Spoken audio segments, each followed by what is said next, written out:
Assalamualaikum warahmatullahi wabarakatuh. Waalaikumsalam warahmatullahi. Waalaikumsalam. Oke, di pagi yang cerah ini saya ingin menyapa nih kepada para peserta, kepada para pembicara dan panitia. Selamat pagi dan salam sejahtera untuk kita semua. Perkenalkan, nama saya Wiranti Ayang. Nanti saya akan memandu acara pada pagi hari ini. Pada kesempatan yang baik ini, saya ingin mengucapkan terima kasih kepada para peserta dan pihak-pihak yang terkait sehingga kita dapat berkumpul di sini untuk menghadiri event PMOP Meeting Point yang ke-10, yaitu bedah buku panduan PMO Indonesia dengan tema layanan PMO. Katalog layanan PMO. Sebelum saya mulai acara ini, saya pengen mengingatkan beberapa peraturan yang nanti ada di webinar kali ini, yaitu yang pertama, mohon untuk mencantumkan nama lengkap di profil akun Zoom, bukan nama panggilan atau panggilan saya. Nah, yang kedua, mohon mengaktifkan video atau menggunakan foto profil saat sesi berlangsung. Yang ketiga, selama pembicara menyampaikan materi, seluruh audio peserta akan di-mute oleh panitia. Yang keempat, saat sesi diskusi atau tanya jawab, mohon dapat mengetikkan pertanyaan di kolom chat, atau jika ada waktu yang cukup, maka peserta dapat menggunakan feature raise hand pada bagian partisipan. Nah, nanti ketika setelah saya izinkan atau panitia izinkan, bisa membuka kamera dan bertanya langsung kepada pembicara. Yang kelima, untuk pengisian absen, mohon untuk menuliskan nama lengkap.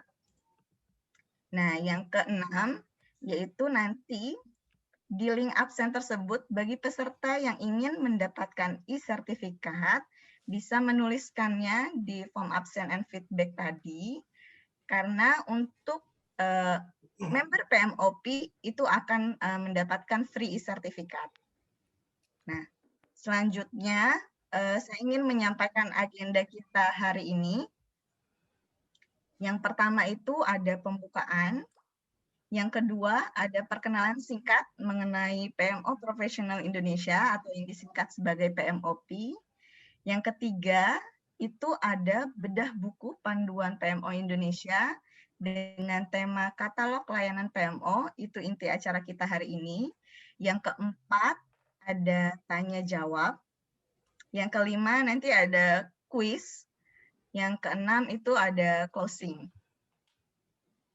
Nah, mumpung kita masih pagi nih, masih pada cerah-cerah di pagi hari ini, sebelum kita mulai acara dan masuk ke agenda selanjutnya, saya minta kepada rekan-rekan peserta untuk membuka kameranya karena kita akan foto bersama. Untuk rekan panitia boleh standby ya untuk fotonya. Yang lain boleh coba dibuka kameranya, diberikan senyum-senyum manisnya di weekend yang cerah ini. Cuman kalau di saya sih mendung. Lagi hujan. Ayo hujan ya. Ya, udah dibuka kameranya. Yuk yang belum dibuka kameranya dan baru bergabung bisa langsung buka ya kameranya. Untuk slide pertama, senyum yang paling lebar. Standby ya panitia. 3, 2, 1, cheese. Oke, yang kedua, slide yang kedua. Standby lainnya. 3, 2, 1, cheese. Slide yang ketiga. Standby ya. 3, 2, 1, cheese. Oke. Sudah, panitia? Oke, sudah, Mbak. Oke, kalau sudah, kita langsung ke yang selanjutnya. Karena tadi kita udah foto, sebelum kita mulai acara ini, tak kenal kan maka tak sayang nih. Maka akan ada polling kecil dulu, polling di Zoom, nanti akan muncul di masing-masing Zoom peserta, nanti bisa dipilih. akan ada 2 pertanyaan.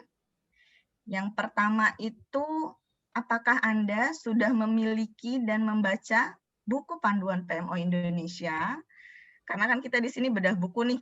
Bisa jadi ada yang baru baca, ada yang baru beli, atau yang baru akan beli. Nah, lalu yang kedua itu, ada di pekerjaan Anda saat ini, Anda fungsinya sebagai apa? Jadi kita pengen tahu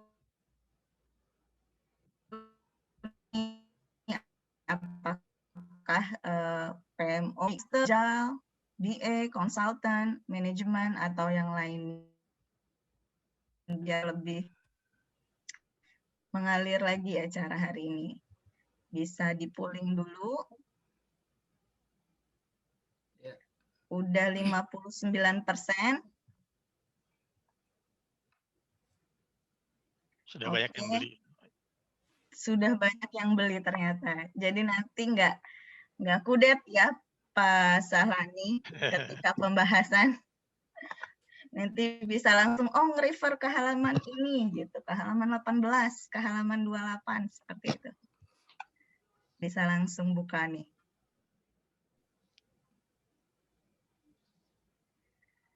Oke, semenit lagi ya. Kita tunggu respon dari rekan-rekan. Ada 2 pertanyaan polling di awal. Apakah sudah memiliki dan membaca buku panduan PMO Indonesia? Yang kedua, fungsi apa nih yang Anda sekarang sedang jalankan di perusahaan Anda saat ini?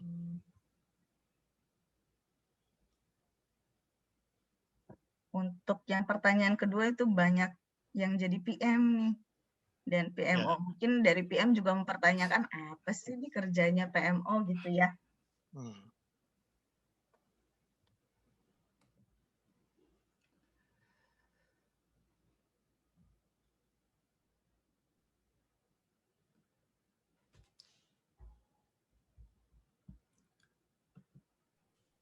Sudah pollingnya? Oke, karena polling. Halo? Ya, kita tutup ya. Ya, tutup, boleh kita tutup pollingnya, sudah selesai. Sekarang kita masuk langsung aja, masuk ke agenda kita yang berikutnya. Oh ini hasil pollingnya sudah banyak ada. yang belum malah, 46%. Yang fast respon di awal itu udah pada punya buku langsung. Saya punya. Nah, pas yang terakhir banyak yang belum punya buku ternyata.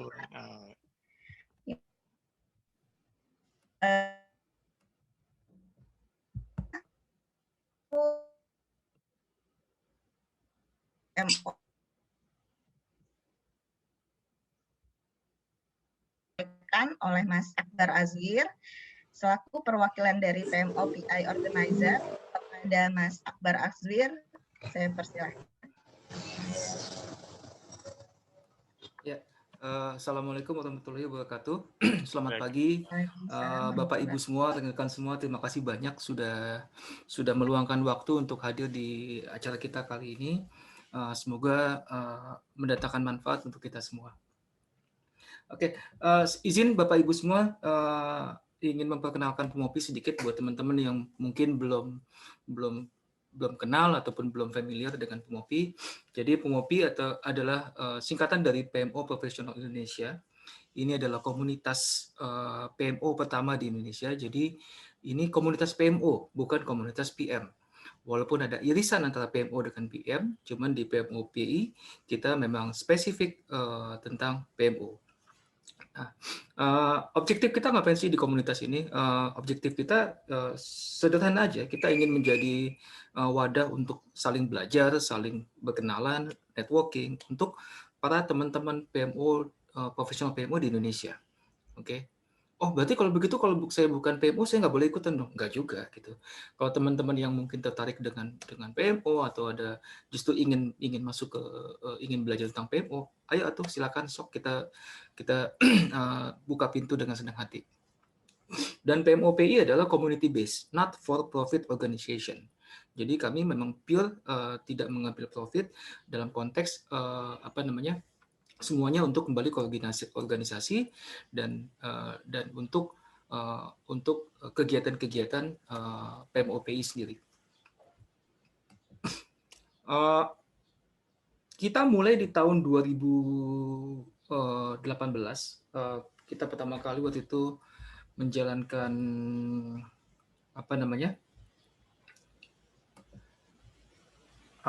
menjalankan PMO meeting point pertama kali itu di tahun 2018 Oktober.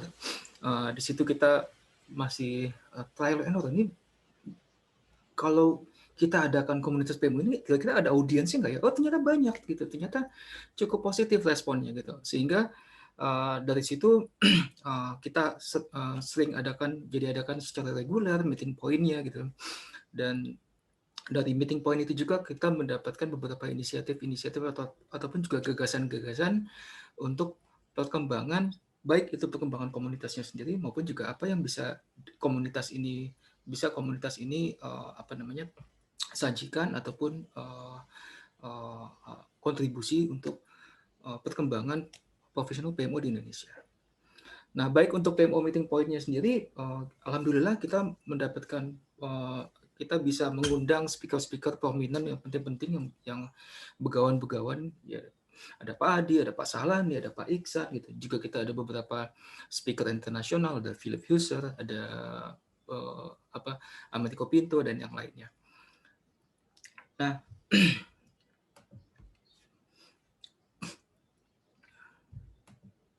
selanjutnya izin saya ingin memperkenalkan mengenai membership PMOP. Jadi membership PMOP ini keanggotaan PMOP di mana kami mengajak rekan-rekan untuk bergabung di komunitas PMO pertama dan terbesar di Indonesia saat ini, di mana tujuannya kembali adalah untuk networking dan information sharing. Apa sih fasilitasnya, apa sih manfaatnya kalau saya jadi member PMOP? Yang pertama, free PMO Meeting Point e-certificate. Jadi e-certificate-nya itu sertifikat dari acara-acara meeting point. Ini untuk para member itu akan dapat gratis. Kalau non-member gimana? Non-member bisa, namun ada biayanya sedikit. Lalu kemudian juga kami akan ada beberapa kali event hangout. Ini adalah event yang members only. Di mana kalau hangout ini berbeda strukturnya dengan meeting point. Di hangout ini kita lebih kebanyakan tech talk, diskusi yang open discussion.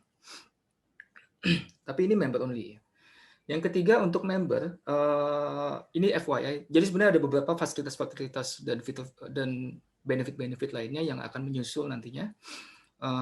Selain itu, ini FYI buat teman-teman yang merupakan member, e-card-nya sudah mulai dikirimkan by email. Jadi kalau teman-teman member ada yang belum dapat e-card-nya, tolong diinfo lewat email pomopi.info@gmail.com biar kami follow up. Mungkin ada yang kelewat mungkin. Next, kami juga mau info mengenai buku panduan PMO Indonesia sendiri. Alhamdulillah saat ini sudah terjual lebih dari 450 kopi dalam waktu kurang dari 2 bulan.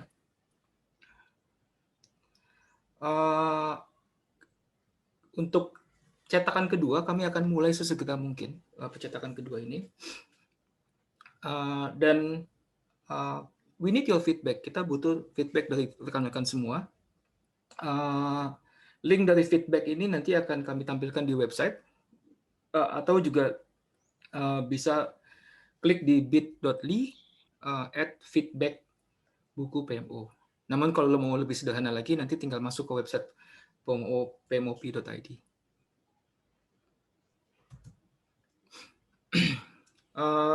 Next yang kami mau share adalah website PMOP itu sendiri, di mana website PMOP nantinya akan menjadi information center untuk inisiatif-inisiatif PMOP dan juga event-event ke depannya. Selain itu juga arsip-arsip video webinar-webinar yang dilaksanakan oleh PMOP itu bisa diakses melalui website ini juga.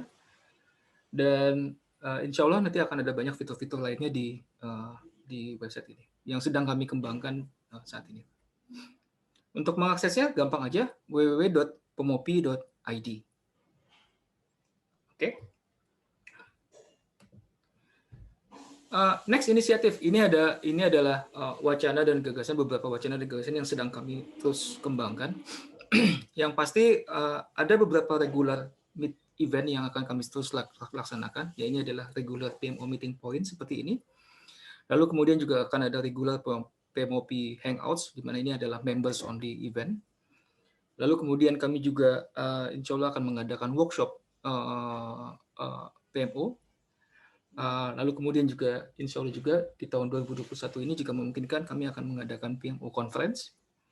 Dan berkolaborasi dengan PMO Global Alliance, kami sedang menjajaki untuk mengadakan PMO Indonesian Award. Jadi kalau ada PMO Global Award, ini ada PMO Indonesian Award. Oke, demikian update singkat dari saya. Saya serahkan kembali ke Mbak Ayang. Oke, terima kasih Mas Akbar penjelasannya. Walaupun singkat tapi menarik sekali ya. Jadi walaupun PMOP itu dari tahun 2018, sudah banyak inisiatif yang telah dilaksanakan dan juga inisiatif yang selanjutnya akan dilaksanakan. Yang saya paling menarik itu yang PMO Global PMO Indonesian Award. Mungkin beberapa PMO ini yang ada di sini mungkin menantikan juga tuh. Nah, untuk informasi tadi bisa di pmopi.id di websitenya, di Instagram.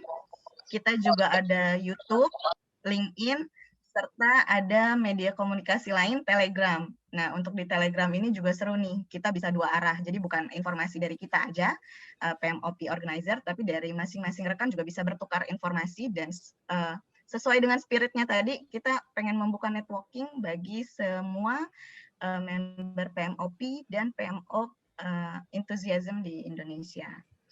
Oke. Untuk itu kita akan masuk nih ke acara kita hari ini, ke acara utama, yaitu bedah buku panduan Indonesia. Nah, yang dengan tema katalog layanan PMO. Nah, nanti untuk bedah buku ini akan dibawakan oleh Pak Syahlani. Mungkin beberapa peserta yang di sini itu sudah pada kenal, ini pernah kerja bareng atau pernah sekedar tahu gitu di LinkedIn dan yang lainnya. Nah, cuma di sini saya pengen izinkan saya untuk membacakan biografi singkat Pak Syahlani. Pak Syahlani ini merupakan praktisi PMO yang memiliki pengalaman 20 tahun lebih dalam mengelola berbagai proyek teknologi informasi di berbagai sektor. Beliau juga pemegang sertifikasi PMP dan P3O. Sekarang sedang konsultan yang dalam menyiapkan SDM dan proses standar untuk meningkatkan kinerja manajemen proyek. Wah, pas banget nih sama kita hari ini, temanya katalog layanan PMO. Oke, langsung aja saya panggilkan Pak Syahlani. Selamat siang, selamat pagi Pak Syahlani. Oke, terima kasih.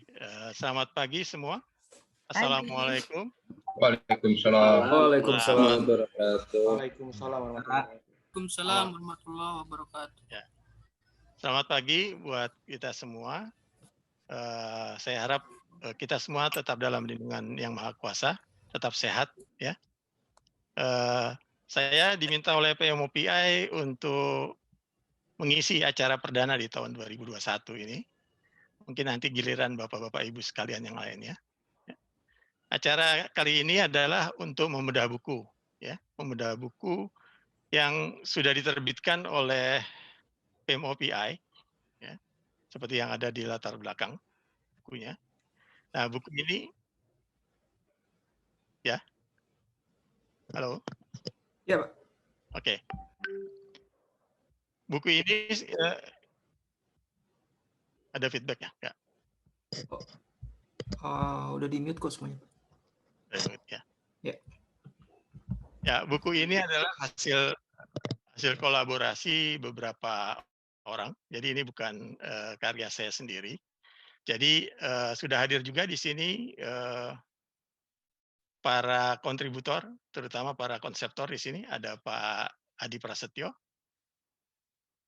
dan ada juga Dr. Muhammad Iksan. Terima kasih sudah hadir juga.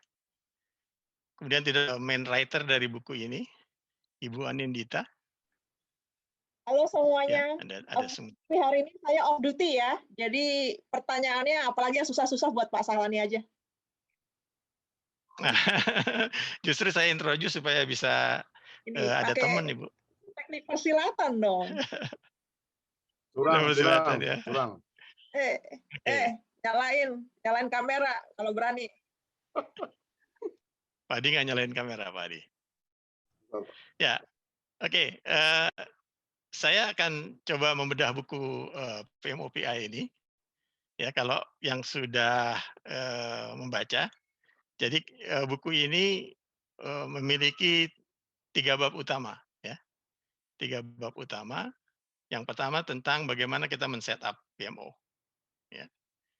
Kemudian bab kedua itu bicara mengenai bagaimana mengoperasikan PMO. Ya. Kemudian bab 3 itu tentang continuous improvement. Ya. Nah, tentunya ada yang bertanya nih, katalog PMO ini bagian yang mana ya? Ya ini lebih kepada fase untuk setup PMO. Ya, meskipun ini juga nanti akan berhubungan dengan continuous improvement. Ya. Nah, di dalam bukunya itu nanti Anda akan bisa melihat beberapa contoh ya yang diberikan untuk bagaimana caranya membuat katalog layanan. Ya.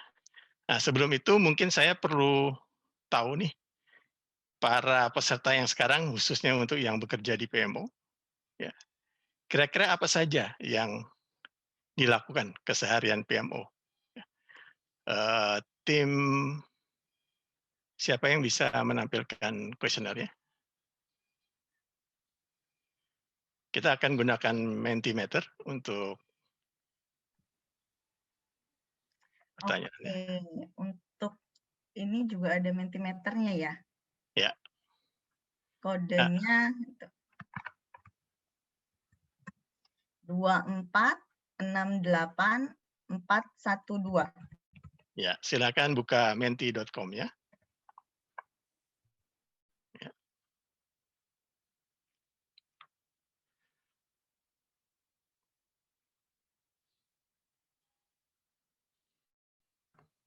Jawabannya bisa beberapa atau hanya satu, Pak? Boleh beberapa, silakan.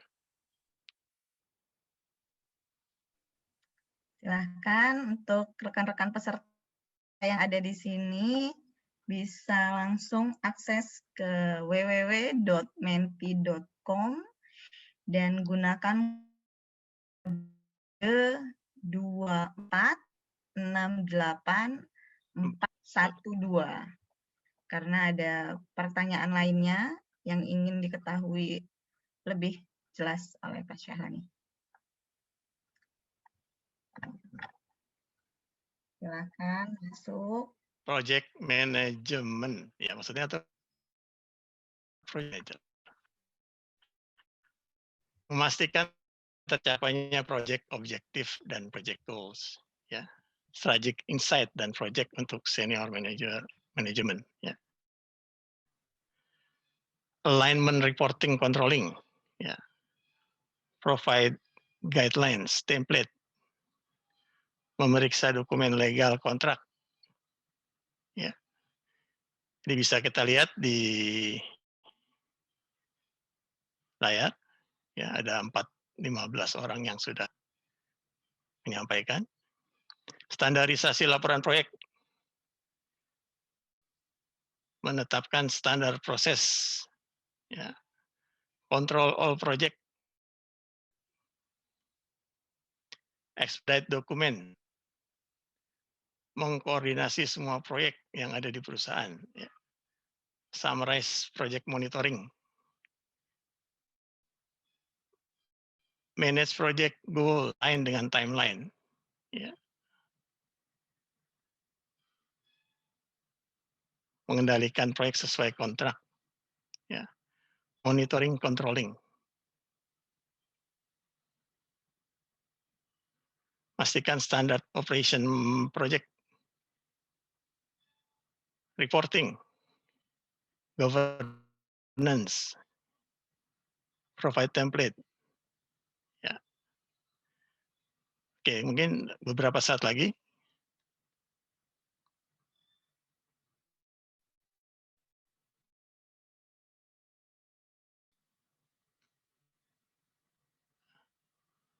Baik.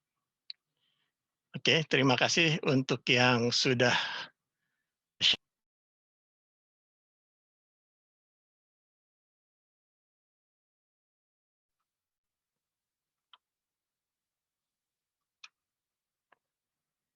ini pollingnya bisa di out ya? Iya, oke.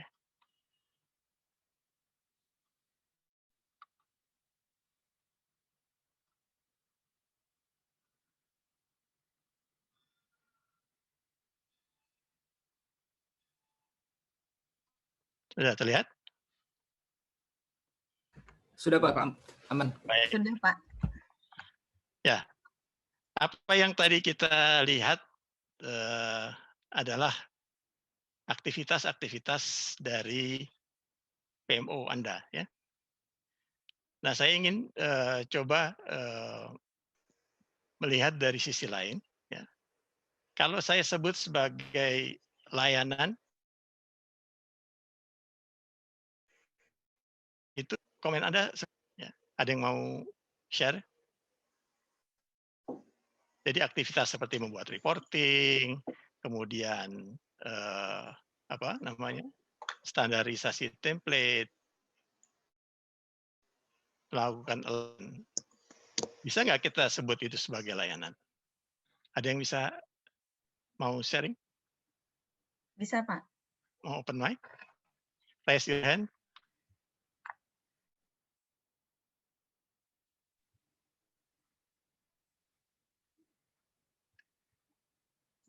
Masih pagi, belum Masih belum pagi, panas. Pak. Saya aja kalau nggak nih, Pak. Oke, ya. Iya, kalau Itu saya Pak Sahlani, Ya, Pak Ihsan. ada kawan-kawan yang mungkin tidak terlalu aware istilah layanan itu kali ya. Layanan ya. Oke, kalau gitu kita maju aja dulu ya. Kita Iya, maju betul. aja dulu ya. Ya, jadi konteksnya yang akan kita bawakan saat ini atau di dalam buku, ya. Konteksnya adalah kita ingin melihat bahwa PMO itu sebagai penyedia layanan. Ya. Jadi kalau kita lihat di sini ada gambar model sederhana hubungan antara penyedia layanan dan konsumen layanan. Ya. Jadi sebenarnya apa yang kita lakukan atau PMO lakukan itu adalah memberikan layanan, ya, kepada siapa? Ya kepada konsumer atau konsumen yang menikmati layanan kita. Ya. Sebagai contoh tadi, kalau PMO menyiapkan template, itu tentunya konsumernya adalah selain project manager, mungkin project team leader lainnya juga menikmati layanan yang apa kita berikan. Ya. Jadi pada prinsipnya sebenarnya apa yang kita lakukan atau yang PMO lakukan itu adalah sebuah layanan. Ya. Jadi bukan sekedar hanya tugas, ya katakanlah membuat laporan, itu sebagai tugas biasa. Ya. Jadi apa yang kita lakukan itu sebenarnya harus bisa menjadi satu manfaat bagi konsumen layanannya. Ya. Nah, di dalam konteks antara penyedia layanan dan konsumen layanan, itu tentunya ada sesuatu yang diharapkan. Ya. Konsumen dalam hal ini misalkan project manager, tentunya mengharapkan sesuatu dari apa yang bisa dilakukan oleh PMO. Contohnya mungkin project manager ingin dibantu oleh PMO agar pekerjaan-pekerjaannya bisa lebih mudah, ya. Kemudian juga mungkin dia bisa lebih tidur nyenyak daripada harus mengerjakan sendiri. Ya. Nah, sebenarnya ada goals atau ada ekspektasi yang diharapkan oleh seorang project manager dalam hubungannya dengan PMO. Ya. Apa sebenarnya yang diharapkan dari project manager, ya, atau konsumen dari layanan? Ya. Nah, dari sebuah layanan itu sebenarnya apa yang kita hasilkan atau yang dikerjakan oleh PMO itu baru sekedar output, ya. Sedangkan yang diharapkan output yang kita hasilkan atau PMO hasilkan itu harus bisa membantu konsumen, dalam hal ini project manager misalnya, untuk mencapai tujuannya atau outcome yang diharapkan dari pekerjaannya. Ya. Saya ambil contoh seperti tadi, apa sebenarnya yang diharapkan dari sebuah report, status report, ya? Apakah hanya sekedar kita buatkan status report kemudian ke selesai?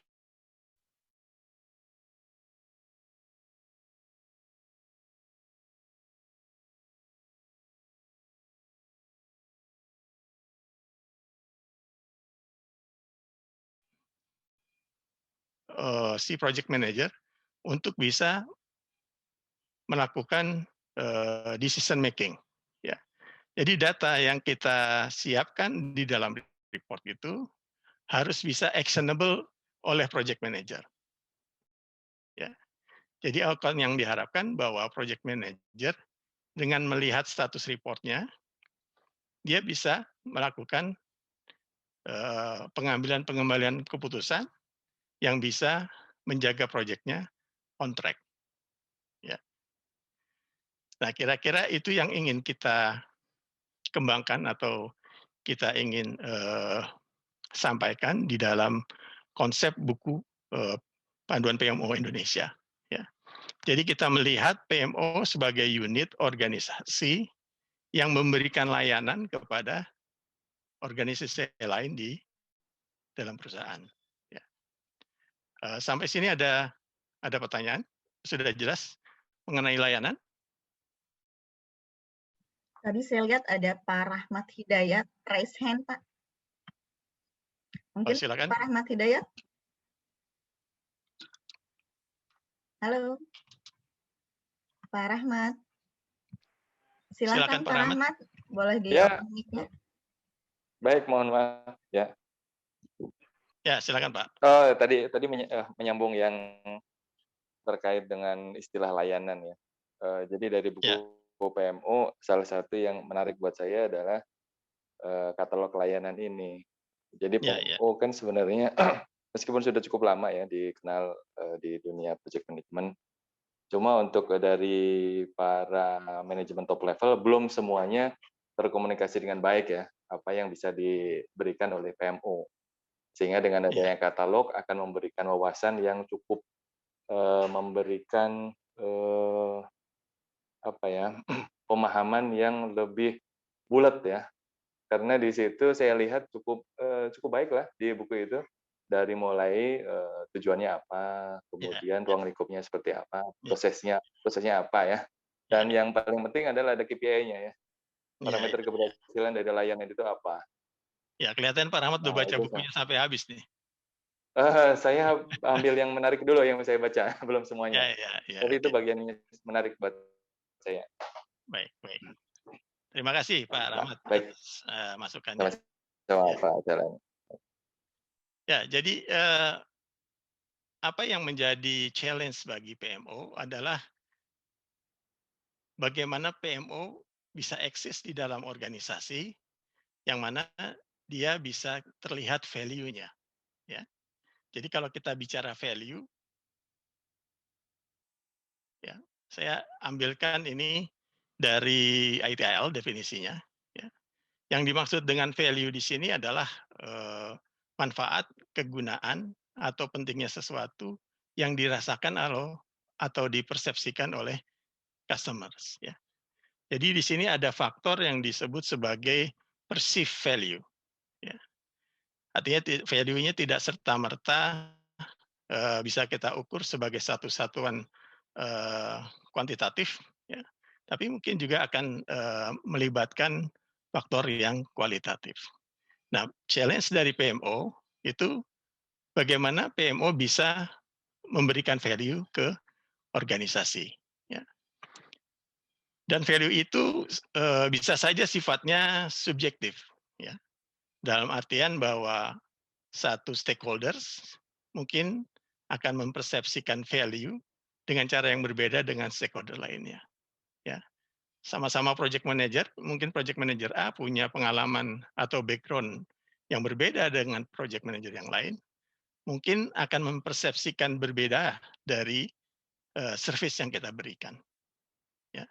Jadi ini penting sekali kita melihat bagaimana layanan kita itu bisa dipersepsikan dengan baik oleh konsumen kita. Ya, dalam hal persepsi ini tentunya yang paling utama adalah tentang managing expectation. Ya. Managing expectation ini sangat penting supaya kita bisa memastikan bahwa layanan yang kita berikan itu sudah sesuai dengan apa yang dibutuhkan oleh konsumen kita. Ya. Tentunya di sini harus ada suatu komunikasi. Ya. Jadi komunikasinya tidak satu arah. Kita tidak hanya sekedar memberikan report kemudian tidak meminta untuk melakukan feedback apapun. Mungkin juga kita juga perlu masukan dari project manager apakah reportnya sudah sesuai dengan yang diinginkan. Dan kemudian juga di dalam memanage expectation, kita juga perlu yang realistis. Ya. Setting expectation terlalu rendah, tentunya PMO akan di-perceive sebagai sesuatu yang kurang kompeten atau kurang penting. Ya. Tapi kalau kita memberikan ekspektasi yang terlalu tinggi, tapi kita tidak bisa mendelivernya dengan baik, tentunya ini akan menjadi bumerang buat PMO. Ya. PMO akan dilihat sebagai unit yang tidak capable dalam melakukan tugasnya. Ya. Nah, bagaimana kita bisa men-setting expectation ini dan memanage-nya dengan baik? Nah, salah satunya adalah kita bisa menggunakan yang disebut sebagai service katalog, ya, atau katalog layanan. Ya. Apa sebenarnya katalog layanan itu? Katalog layanan adalah informasi yang terstruktur tentang semua layanan dan penawaran layanan dari penyedia layanan yang relevan untuk permisal tertentu. Ya. Jadi kadang-kadang katalog layanan ini pun harus di-customize sedemikian rupa sehingga cocok dengan audiensnya. Ya. Jadi katalog layanan seperti menu di restoran gitu ya. Jadi kalau ada yang menanyakan restoran ini jual apa aja sih, tentu dia akan melihat menu, ya, menu yang ada di dalam restoran itu. Begitu juga dengan pertanyaan PMO ngapain aja sih? Apa yang dilakukan oleh PMO saat ini? Ya. Apa yang bisa dikerjakan oleh PMO? Nah, katalog layanan inilah yang bisa mengkomunikasikan apa saja yang ada di PMO. Nah, kegunaan katalog layanan antara lain ada 2 di sini. Yang pertama tentunya, dia akan memberikan satu sumber informasi yang konsisten atas semua layanan dan penawaran layanan. Ya. Jadi diharapkan katalog layanan ini sebagai single point information, ya, tidak tersebar kemana-mana. Mungkin kalau kita tidak tuliskan di dalam satu katalog, mungkin si A akan mengkomunikasikan kemampuan PMO seperti understanding dia di dalam organisasi. Mungkin personel yang lain akan memberikan informasi yang berbeda. Ya. Tapi dengan adanya katalog layanan ini, PMO bisa memberikan informasi tentang apa-apa saja yang bisa dideliver oleh PMO, apa yang bisa dikerjakan oleh PMO, apa yang bisa ditawarkan oleh PMO, ya, untuk mensupport organisasi dalam hal ini dalam managing project. Ya. Nah, di ITIL saya sharing sedikit, ya, karena memang buku yang kita buat itu memang diusahakan sekonsis mungkin, ya. Jadi tidak detail mengenai apa yang harus dilakukan step by step. Ya. Untuk itu saya kali ini menambahkan beberapa hal yang bisa menunjang isi dari buku.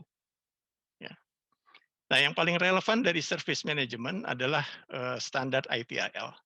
Meskipun standar ITIL mengkhususkan sebagai suatu panduan untuk IT service management, tapi beberapa konsep di dalamnya itu bisa diterapkan pada service management apapun. Ya, tentunya termasuk PMO di dalamnya. Ya. Tadi sudah kita sampaikan di depan bahwa sebenarnya PMO juga memberikan layanan. Ya. Jadi mereka atau PMO harus juga melakukan service management. Ya. Nah, ini yang disarankan ya di dalam praktis guide ITIL bahwa manajemen dari katalog antara lain ada 4 step ini. Ya. Yang pertama adalah mendefinisikan struktur deskripsi layanan. Ya. Jadi kita harus bisa menentukan apa-apa saja yang harus disampaikan dalam katalog layanan. Ya.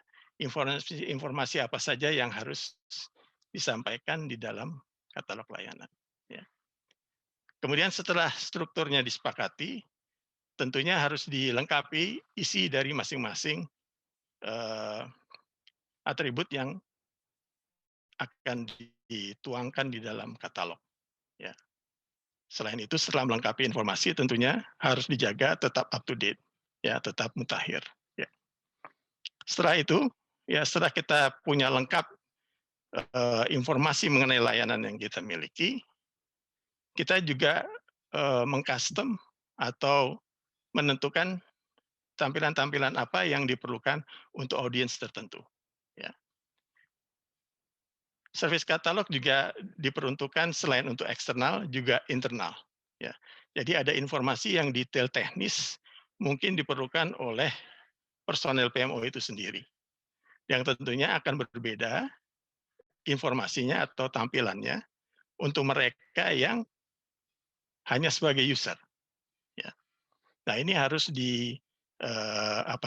disesuaikan agar relevan dengan audiensnya, ya, dengan stakeholder yang akan menggunakan layanan kita. Ya. Setelah itu tentunya tahap berikutnya adalah mempublishnya, ya, menginformasikan ke para stakeholder tentang layanan yang kita miliki. Ya. Baik itu nanti ditampilkan kalau di organisasi Anda punya internal portal atau intranet, mungkin bisa dimasukkan ke intranet untuk bisa diakses oleh para stakeholder. Ya. Ini adalah 4 dari cakupan bagaimana kita harus memanage katalog layanan PMO. Nah, di dalam hal kita membuat layanan yang creating value, disarankan bahwa layanan itu sama-sama dibuat oleh para stakeholder yang terlibat.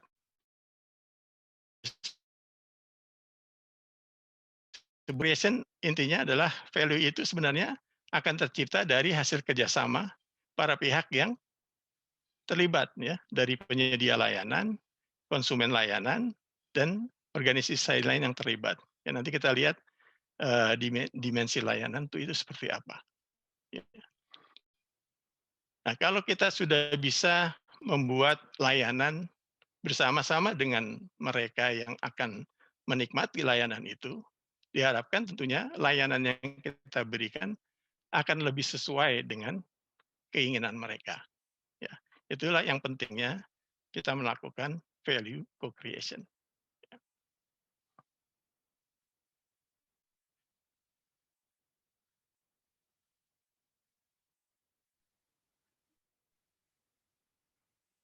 Ada yang ngeblok ya? Ada yang blocking? Sebentar.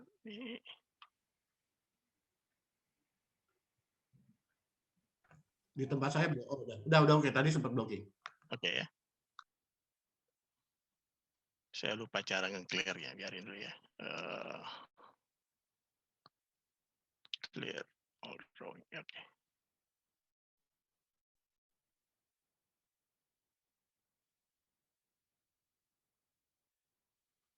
Oke. Anda bisa lihat di buku yang sudah punya ya. Pertama kita lihat dari struktur layanan yang ada. Anda bisa lihat di halaman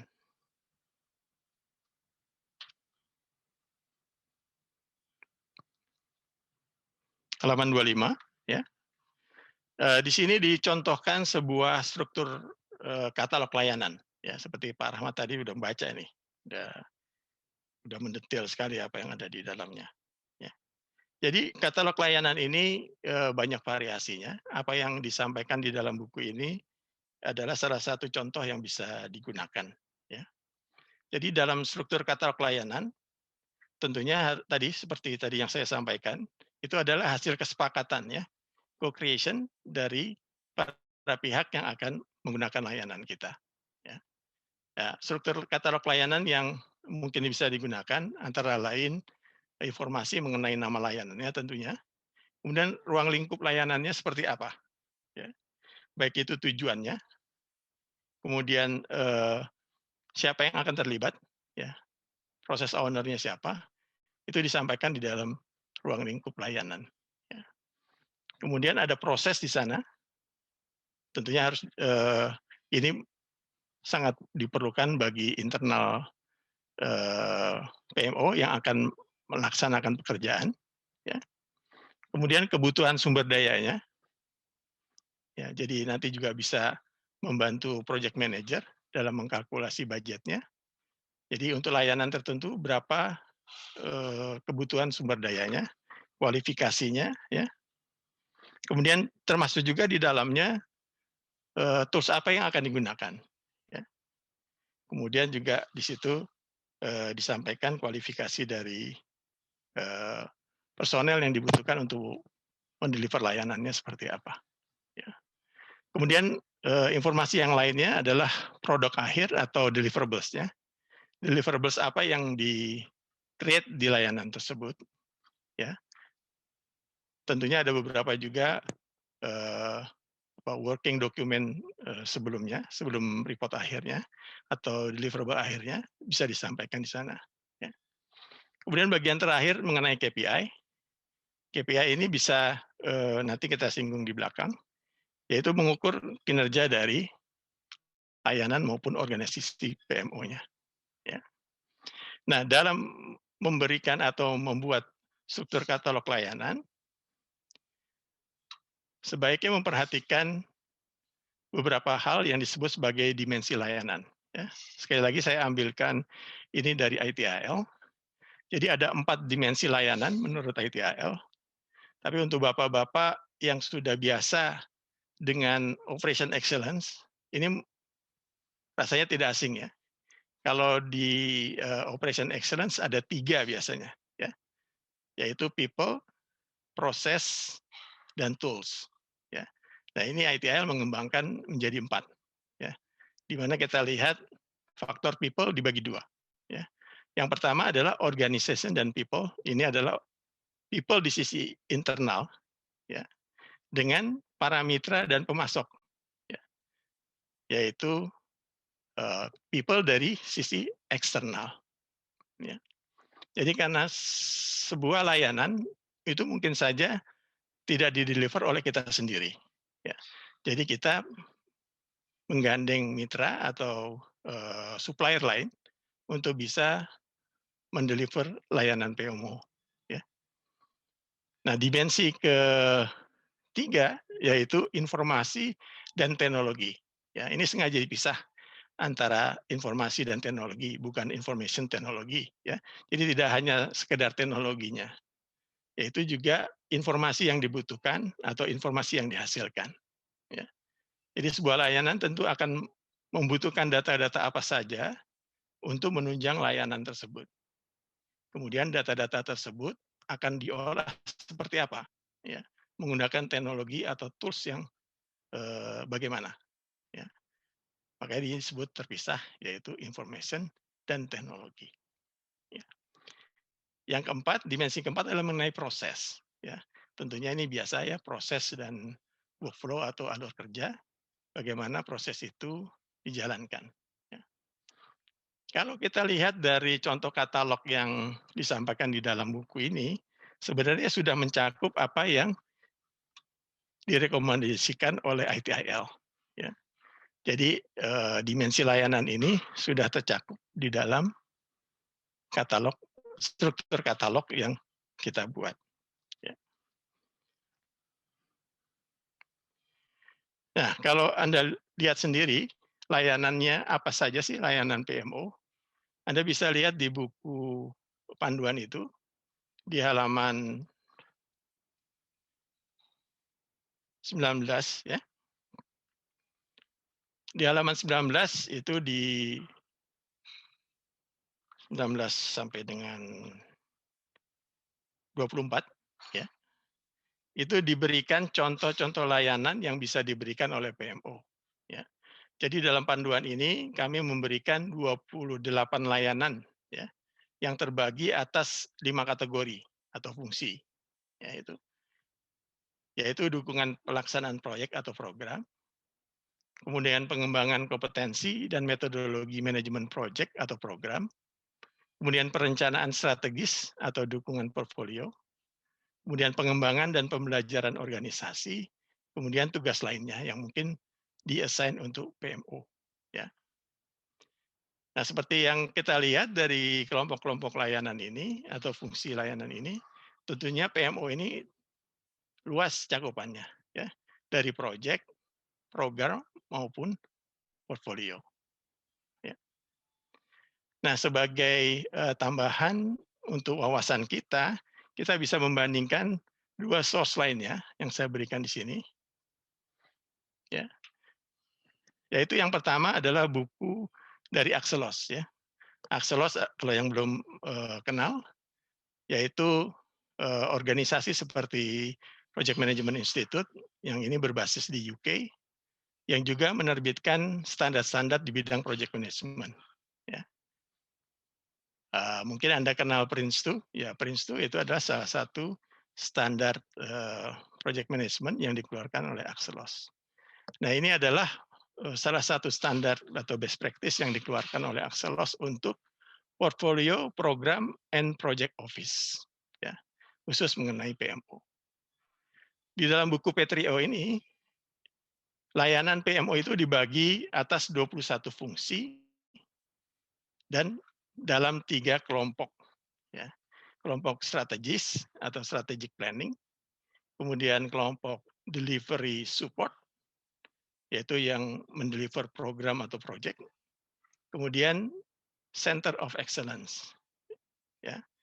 Kalau ini padanannya di dalam buku layanan PMO, Center of Excellence ini yang mengembangkan kompetensi, ya, kelompok nomor 2, dengan kelompok nomor 4 ya, pengembangan dan pembelajaran organisasi.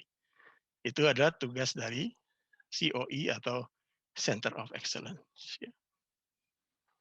Kemudian ada satu buku lagi yang bisa Anda gunakan sebagai referensi dalam membuat katalog PMO, yaitu buku dari Stuart Dixon, ya, yang judulnya PMO Services Catalog, yang mana Stuart ini mengelompokkan 59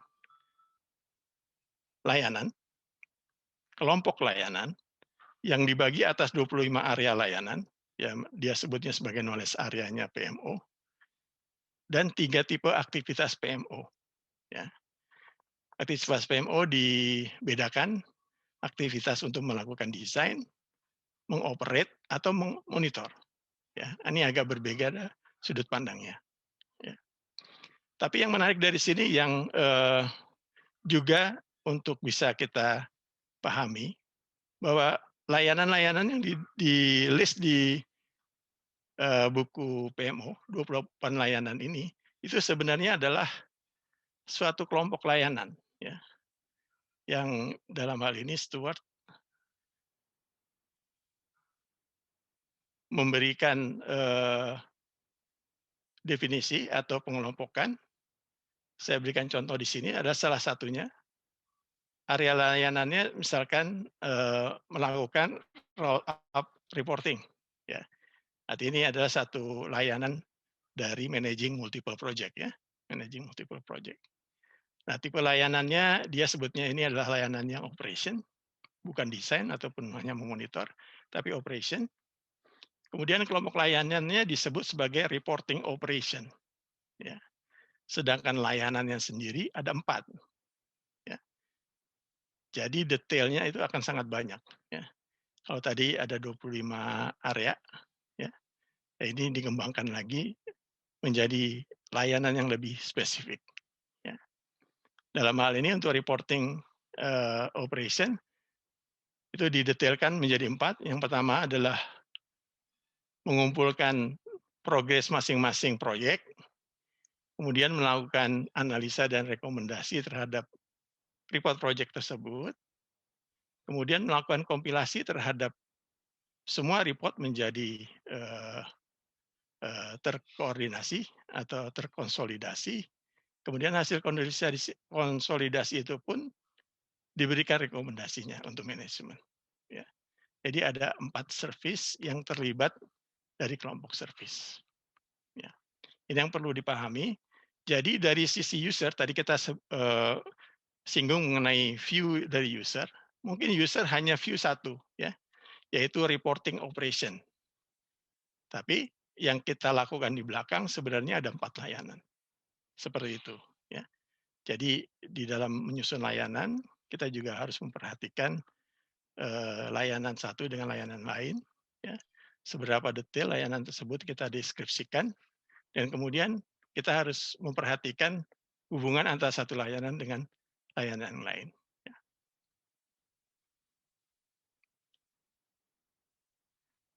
Ya. Kemudian dalam memilih layanan kita, ya, tentunya PMO yang baik bukan PMO yang memiliki komplit semua layanan, ya, yang ada di buku Sword Dixon itu diimplementasi semua, gitu ya. Tidak, ya. Jadi kita harus atau PMO harus menjaga keseimbangan, ya, antara layanan-layanan yang bisa memberikan manfaat jangka pendek dengan layanan-layanan yang sifatnya manfaatnya baru terasa di jangka panjang. Ya, ya ini untuk membalans antara kerja yang bisa terlihat langsung manfaatnya, artinya kita bisa tunjukkan kepada manajemen, ya, bahwa PMO yang kita miliki itu memiliki value atau manfaat yang terasa oleh manajemen. Ya. Di samping itu juga merencanakan jangka panjangnya. Ya, ini harus balance. Ya, ya tentunya ini adalah sebuah strategi, ya, yang mana kalau ada assignment baru biasanya ada waktu 100 hari gitu, ya, 100 hari pertama PMO. Nah itu juga harus kita analisa apa yang bisa menjadi biasa disebut sebagai low hanging fruit-nya bagi manajemen untuk bisa dirasakan. Ya. Harus balance, ya.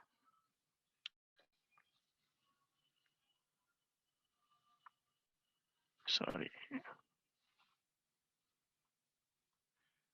Oke. Katalog layanan maupun layanan itu juga subject to penyempurnaan berkelanjutan atau continuous improvement. Ya. Saya tidak membahas detail mengenai continuous improvement ini. Ya, saya simpan untuk diskusi selanjutnya. Tapi saya berikan di sini source dari improvement itu bisa apa aja. Ya, dari mana aja kita bisa melakukan improvement. Ya. Yang pertama tentunya service katalog maupun service-nya itu sendiri itu harus direview secara berkala, ya, supaya kita tahu bahwa service mana yang sudah sesuai dengan harapan, mana yang belum. Ya. Kemudian yang paling penting adalah kita meminta umpan balik dari para pengguna. Ya. Jadi ini feedback sangat penting. Ya. Tadi juga PMO PI meminta feedback dari buku PMO yang kami buat ini, ya. Jadi untuk melakukan penyempurnaan, ya. Kemudian mungkin saja ada perubahan kebutuhan, ya, needs-nya berubah, maka itu pun kita harus melakukan improvement. atau ada perubahan organisasi, ya, stakeholder-nya berubah, ya, kemudian keinginannya tentu akan berubah. Ya. Kemudian seperti yang ada di dimensi layanan, ada faktor teknologi. Ya. Adanya peluang-peluang teknologi baru mungkin bisa membantu layanan yang kita berikan saat ini. Ya. Adanya cloud computing, kemudian adanya teknologi lainnya, mungkin PMO bisa memberikan layanan self-service misalnya. Ya. Jadi user bisa kapan saja membuka status report. Ya. Dengan teknologi cloud ini sangat dimungkinkan. Ya. Ini adalah beberapa source improvement yang bisa kita lakukan. Ya. Nah, improvement ini tidak akan berjalan kalau kita tidak mengukur. Bagaimana kita bisa mengatakan bahwa saya improve dari satu titik ke titik lain, di mana kita tidak tahu titik itu. Ya. Jadi kita harus mengukur saat ini layanan kita seperti apa, kemudian kita mau tingkatkan ke titik yang mana. Ya. Nah, ini akan saya share, ada 3 ukuran ya, yang bisa dipakai untuk melakukan improvement dari sebuah layanan. Ya, ini ada istilah dari ITIL, ada yang namanya utility dan warranty. Ya. Yang pertama utility. Ya. Utility adalah mengenai fungsi yang ditawarkan. Ya, functional dari PMO, ya, feature-feature PMO. Ya. Apa saja yang PMO lakukan, ya, what the service does. Apa saja yang PMO lakukan. Ya. Dan ini bisa mengukur apakah layanan kita atau layanan PMO itu sesuai dengan tujuannya atau disebut sebagai fit for purpose. Ya. Artinya apakah misalkan reporting kita sudah sesuai dengan tujuan project manager dalam melakukan tracking project misalkan. Ya.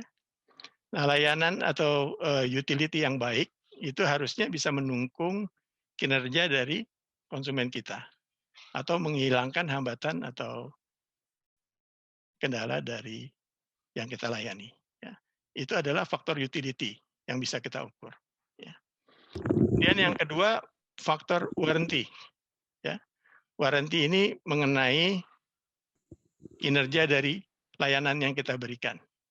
Yaitu jaminan bahwa layanan yang akan kita berikan itu memenuhi kebutuhan yang telah disepakati. Ya. Ini bisa disebut juga sebagai fit for use dan biasanya dituangkan dalam service level. Ya. Mungkin di IT service management, service level ini sudah umum dilakukan. Ya. PMO juga bisa menerapkan ini. Ya. Jadi service level di PMO contohnya ketepatan dalam mendeliver progress report. Ya. Kalau progress report itu misalkan weekly progress, kita janjinya misalkan tiap hari Senin belum jam 12.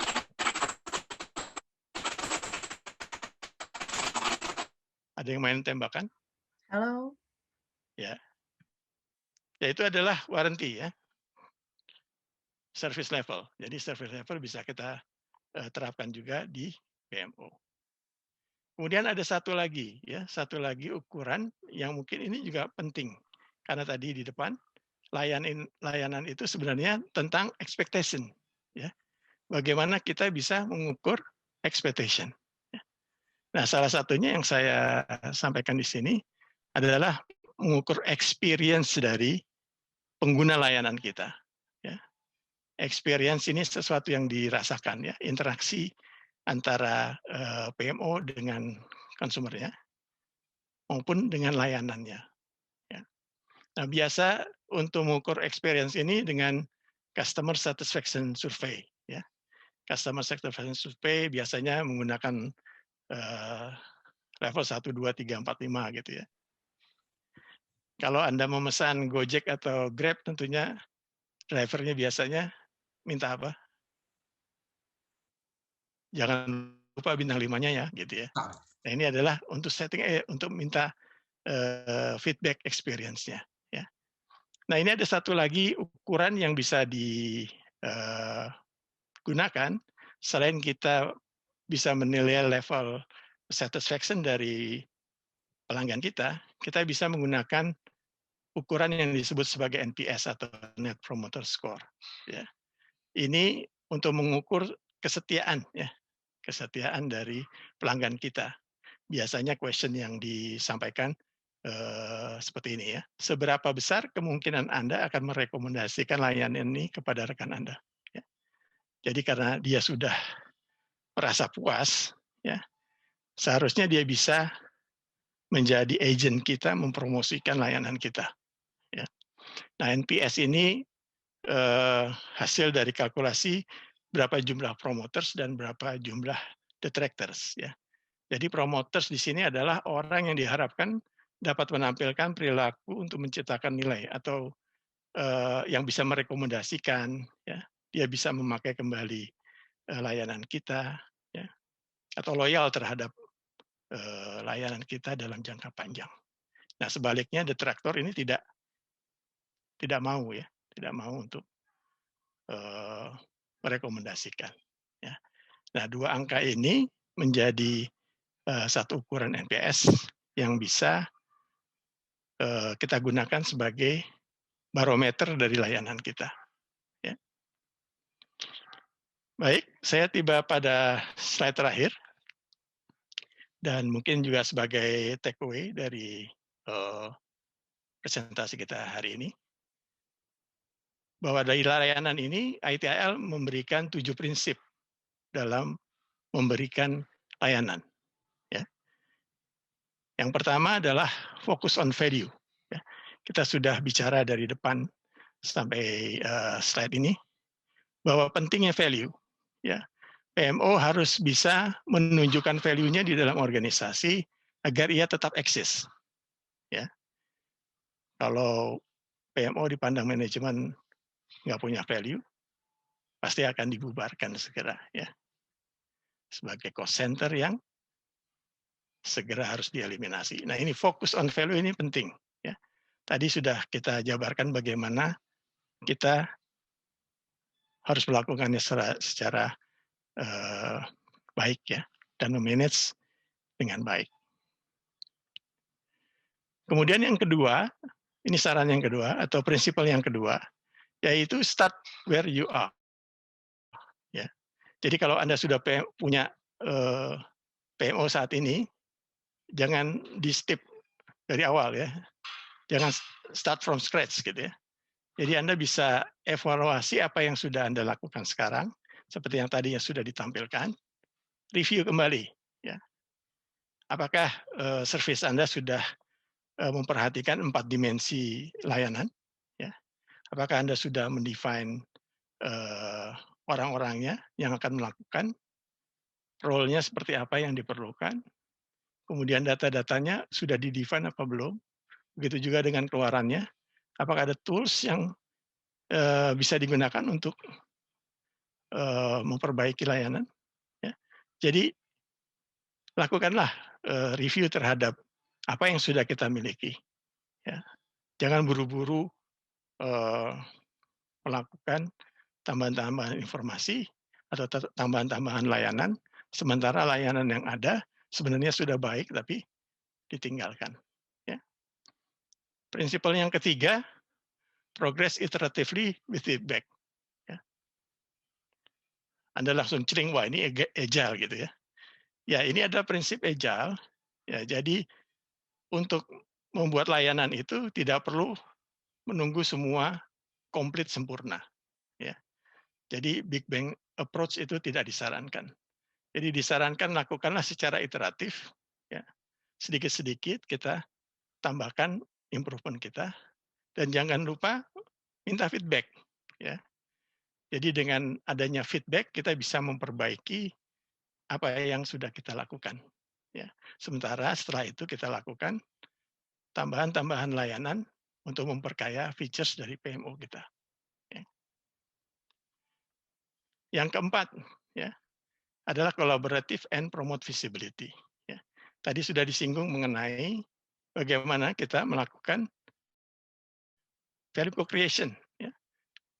Jadi diharapkan service yang kita define atau service yang akan kita laksanakan itu di-define bersama-sama dengan para stakeholders, sehingga lebih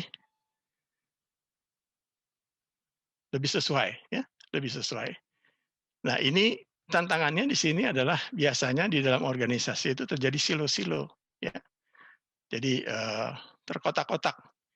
Nah, di dalam mendefine service PMO, kotak-kotak ini yang harus dihilangkan sehingga bisa dilakukan sinergi terhadap masing-masing unit yang akan terlibat di dalam layanan PMO.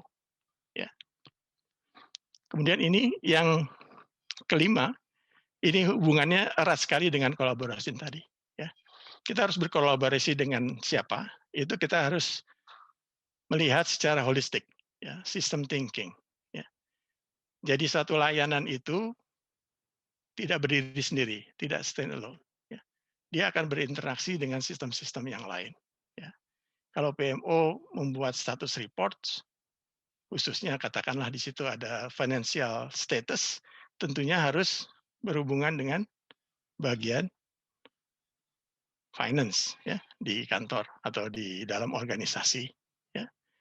Dan dengan sistem thinking ini kita harus tahu bahwa perubahan dari satu komponen di sistem itu akan merubah atau mempengaruhi layanan yang kita sudah define sebelumnya. Ya. Misalkan di finance department ada perubahan bagaimana mencatat pengeluaran proyek, ya tentunya kita harus meninjau kembali reporting kita, apakah akan bisa terpenuhi dengan sistem yang baru. Ya.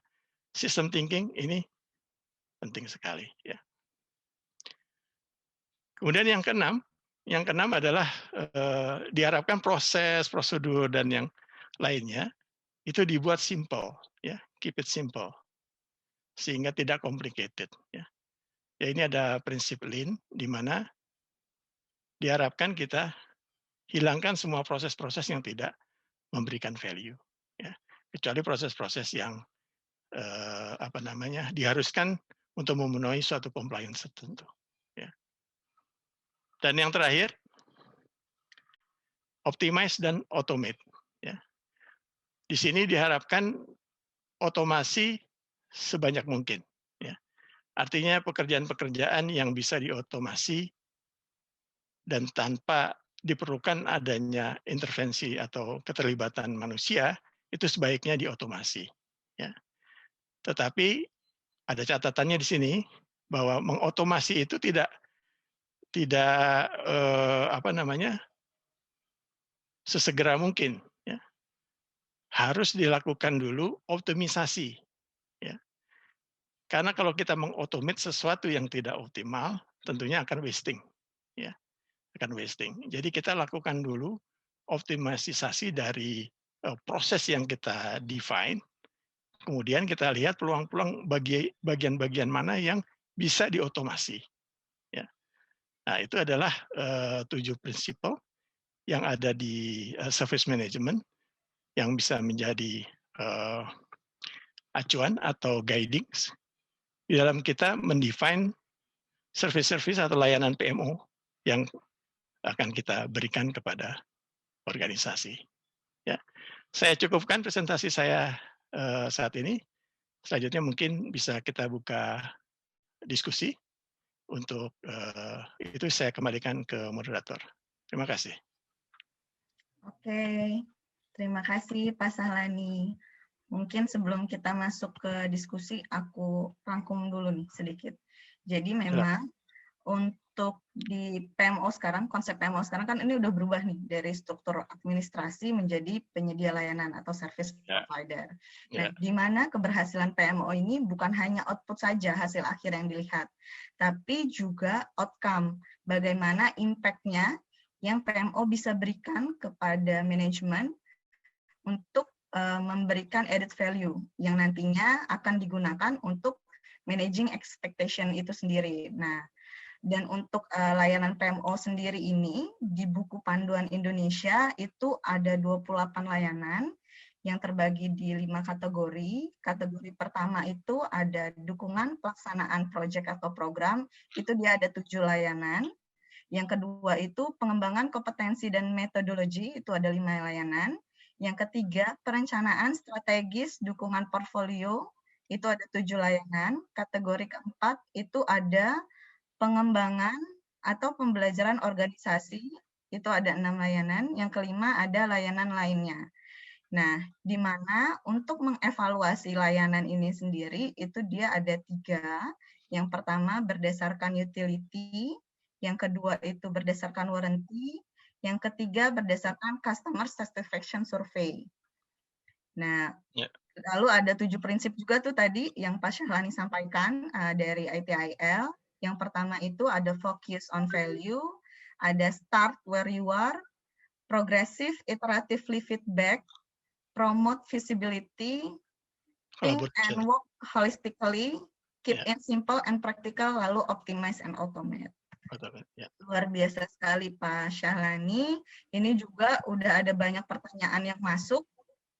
Ini mau sistemnya saya bacain dulu aja yang ada di chat. Nanti kalau ada waktu kita akan open cam untuk pertanyaan langsung ya Pak ya. Boleh, silakan.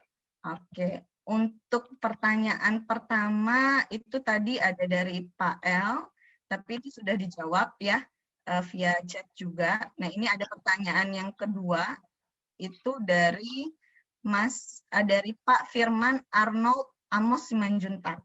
Ya. Nah beliau bertanya, katalog layanan ini sebagai OPA ya Pak? Dalam hal ini katalog layanan supposed to be up to date. Betul.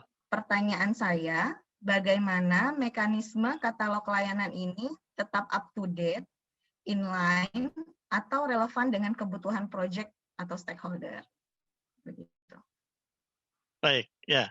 Tadi kalau Anda refer ke presentasi atau slide presentation mengenai continual improvement, jadi hal yang pertama adalah melakukan review secara reguler.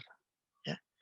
Jadi benar, jadi service katalog ini bagian dari OPA, ini PMBOK banget nih, Organization Process Asset. Jadi ini ada informasi, di dalamnya juga nanti ada proses, prosedur, kemudian ada template. Ya. Nah tentunya tadi ada beberapa hal untuk melakukan agar ia tetap menjadi satu yang relevan terhadap kebutuhan usaha Anda atau kebutuhan organisasi, itu dilakukan review secara reguler. Ya.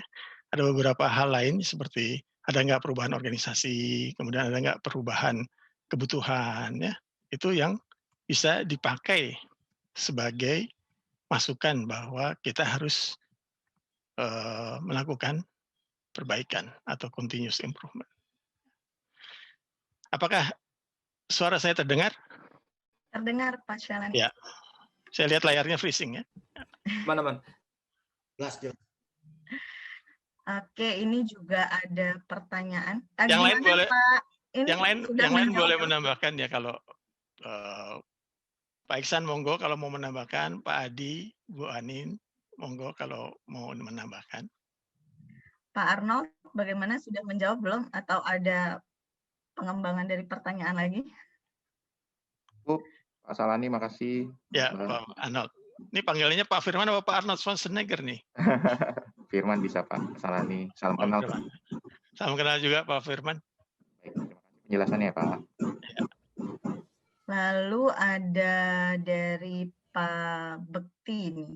Pak Bekti bertanya, adakah referensi benchmarking standar yang paling relevan untuk diterapkan pada corporate yang PMO-nya baru terbentuk? Standarnya seperti yang saya tampilkan itu sebenarnya bisa dipakai untuk skala PMO apapun. Ya. Buku panduan PMO Indonesia ini pun juga tidak mensyaratkan satu bentuk PMO tertentu. Ya. Jadi Anda bisa pelajari prinsip-prinsip yang ada di dalam buku PMO maupun buku P3O. kemudian ada teman lain juga memakai standar valuing. Ya. Jadi bisa dipakai ya apapun ukuran dari PMO Anda. Ya. Jelas Pak standarnya? Kalau PMI, kalau Anda mengacu kepada PMI memang belum mengeluarkan standar PMO yang ada sertifikasinya. Ya. PMI punya buku yang namanya Organization Project Management atau OPM. Ya. Anda bisa baca di sana. Ya. Tapi PMI tidak mengeluarkan sertifikasi untuk itu. Ya. Sementara Axelos yang saya tampilkan tadi, P3O, itu adalah standar untuk PMO yang dikeluarkan oleh Axelos dan mereka punya sertifikasinya. Ya. Kemudian ada yang namanya valuing. Itu juga mereka membuat satu frameworks yang bisa digunakan untuk sebuah PMO dan mereka juga punya sertifikasinya. Ya. Anda bisa nanti chatting dengan PMOPI untuk lebih detail. Ya. Mungkin boleh saya tambahkan Pak Sahlani. Silakan Pak Iksan. Silakan, Terima Pak. kasih, pertanyaannya bagus yang terakhir yang mengenai standarisasi itu. Ini mungkin saya mau highlight dari perspektif teorinya ya Pak. Ya. Jadi kawan-kawan PMO ini menjadi lebih unik ya karena kalau misalnya project kan kita memandang organisasi keunikan dari organisasi itu dari karena keunikan dari produknya gitu. Nah sekarang di level PMO itu kan di level organisasi ya. Nah itu ditambah lagi keunikan dari perusahaannya gitu ya, value-nya, culture-nya dan lain sebagainya. Jadi kalau dilihat standarisasi, saya pikir yang seperti Pak Sahlani tadi kemukakan itu benar ya. Jadi sifatnya itu generik. Nah, customization-nya itu bergantung dari kebutuhan dari si organisasinya. Makanya Pak Sahlani di awal dari bedah buku ini bilang ekspektasi itu penting, gitu ya, untuk menyelaraskan apa yang diinginkan oleh si organisasinya. Nah, ini menariknya. Kenapa saya tertarik sekali dengan atau menyusun bareng-bareng dengan para pakar yang hadir di sini itu untuk membuat panduan ini karena cara pandangnya yang berbeda. Kalau dulu membangun PMO itu basisnya adalah jadi organisasinya gitu. Dia lihat pokoknya fungsi organisasinya apa, peran organisasinya apa gitu. Sehingga pada saat kita mau melakukan mau melayani si unit tersebut kita bingung karena kita berangkat dari organisasi. Nah ini pendekatan ini dibalik oleh buku ini ya walaupun sumbernya juga dari beberapa buku yang lain itu melihat dari apa yang bisa PMO lakukan baru masuk ke organisasinya gitu loh. Ya jadi dari katalog ini mudah-mudahan kawan-kawan itu bisa melihat kira-kira dari beberapa service dari beberapa unit apa bilang istilahnya lupa saya Pak. Dari katalog itu gitu ya unit-unit ininya servicesnya itu teman-teman mungkin bisa prioritaskan dulu mana yang memberikan value buat si perusahaannya. Jangan sampai gitu ya baru di setup beberapa waktu karena value-nya tidak terpenuhi ya dianggap bahwa PMO-nya yang gagal gitu. Ya. Padahal seharusnya nggak gitu ya masalah ini ya. Karena benar sekali Pak. Ya. Itu Pak tambahan saya. Terima kasih Pak. Terima kasih Pak Iksan. Oke, ada juga nih pertanyaan selanjutnya. Bentar, sebelum pertanyaan selanjutnya saya pengen nanya, Pak Bekti sudah sesuai atau mau ada yang ditanyakan lagi Pak? Sudah cukup, terima kasih Mbak Ayang. Oke, terima kasih. Untuk selanjutnya nih ada dari Bu Takayani Febrianti. Tentang layanan nih Pak, apakah ada layanan khusus yang bisa atau harus dilakukan oleh PMO dalam kinerja proyek, terutama di masa pandemi saat ini? Terima kasih. Ya, dalam pandemi ini tentunya service-service-nya tetap sama, hanya challenging-nya berbeda. Ya. Jadi karena tidak dimungkinkannya tatap muka, jadi layanan untuk melakukan konsolidasi report misalkan, nah ini akan lebih challenging untuk melakukan verifikasi dan validasinya. Ya. Jadi tentunya layanan-layanan yang ada itu akan ditambahkan beberapa yang berhubungan dengan keterbatasan kita atau kendala kita dalam berinteraksi. Ya, ya tidak ada spesifik yang harus ditambahkan gitu ya. Cuman challenging-nya memang kita harus mencari cara ya untuk bisa katakanlah mendapatkan status terakhir dari proyek itu dengan hanya katakanlah conference Zoom gitu dapat mendapatkan data yang kita butuhkan. Ya. Kalaupun tidak bisa, tentunya kita harus lakukan tetap onsite, ya, dengan tentunya menjaga protokol kesehatan yang sudah diberikan. Gitu Mbak ya. Oke. Gimana Bu Takayani Febrianti? Oke sih sudah menjawab untuk itunya. Ya, terima kasih ya Pak. Salam kenal. Ya, sama-sama. Salam kenal kembali Bu Yani atau apa? Bu Febri? Taka sih Pak, biasa dipanggilnya. Taka, oke. Terima kasih Bu Taka. Ya, terima kasih Pak. Boleh saya tambah masalah ini? Boleh, silakan Pak. Ya. Oh, ini yang biasa di lapangan ini, silakan Pak. Ya baik, jadi terkait COVID memang cukup signifikan impact-nya ke proyek ya. Ya. Sama proyek-proyek yang di lapangan ya. Proyek-proyek fisik di lapangan yang banyak interaksi, yang tidak bisa WFH, itu memang tugas PMO bertambah ya. Tugas PMO bertambah. Salah satunya adalah untuk mengatur ulang masalah produktivitas. Jadi mungkin ada pekerjaan yang harusnya 10 manpower gitu ya, kemudian berkurang gitu ya, harus di-shift. Maka perubahan metode kerja itu PMO harus bisa memonitor ya. Karena baseline sebelumnya mungkin baseline, rata-rata proyek-proyek besar itu rata-rata baseline-nya sebelum COVID ya. Jadi itu tugas PMO sekarang banyak rebaselining terkait dengan pengaturan resources, ya sehingga otomatis estimasi waktu dan sebagainya juga akan berubah ya. Perubahan ke master schedule seperti apa itu salah satu tugas tambahan yang ada di PMO ya. Termasuk kalau ada kejadian, kebetulan saya juga mengalami ini di proyek saya kemarin baru satu orang wafat ya. Itu juga harus ada perbaikan tracing ya, untuk tracing, kemudian juga untuk perbaikan sistem kerja dan lain sebagainya, evaluasi itu juga masuk. Salah satunya PMO memberikan masukan.